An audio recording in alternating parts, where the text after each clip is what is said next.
ரொம்ப நாளைக்கு அப்புறம் நான்வெஜ்ஜில் ஒரு வித்தியாசமான ஒரு ஐட்டம் பண்ணணும் அப்படின்னு சொல்லி தம்பி சொல்லிகிட்டே இருந்தான்.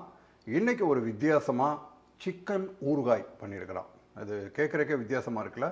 நான் அப்படி தான் இருக்கேன். முதல்ல டேஸ்ட் பண்ணி பார்ப்போம். ஆக்சுவலாக தம்பி என்ன சொன்னான்னா, இது 1 டே இருக்கணும், சமைச்சு 1 டே இருந்ததுக்கப்புறம் தான் சூப்பர் டேஸ்ட் வரும்னா நம்மளுக்கு கேட்க மாட்டேங்குதே, மனசு பரபரன்னுது. நான் அந்த உணர்ச்சி வசப்பட்டு கொஞ்சம் எடுத்து இன்றைக்கி இந்த சாப்பாட்டில் போட்டு பிசைஞ்சு உங்களுக்கு சாப்பிட போகிறேன். ரொம்ப சூப்பராக இருக்குது. பார்த்துருவோம். பார்க்குறப்பே அவ்வளோ இதாக இருக்குது. காம்பினேஷன் வழக்கம் போல் இதை மறந்துடக்கூடாது. நம்ம காம்பினேஷன் சூப்பர் காம்பினேஷன், அதுவும் போட்டாச்சு. இப்போது சமைச்சு கொடுத்துருக்கான். அதை நம்ம சாப்பிட்டு பார்க்குறேன். ஆஹா, பொருன்னு இருக்குது. பார்க்குறதே அள்ளுது. ஆனால் நாளைக்கு தான் எஃபெக்ட்டு, மறந்துடாதீங்க.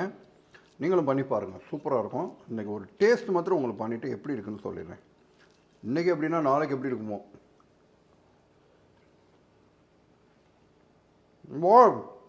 சூப்பர்.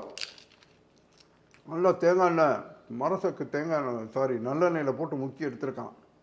Super taste. மரத்துக்கு செக்கு தேங்காய் எண்ணெய் இல்லை நல்லெண்ணெய். ஓகே, சூப்பராக இருக்குது. பாருங்கள், ருசியில் எல்லாத்தையும் மறந்துகிட்டே இருக்கேன். நீங்களும் செஞ்சு பாருங்கள். Super taste, super combination.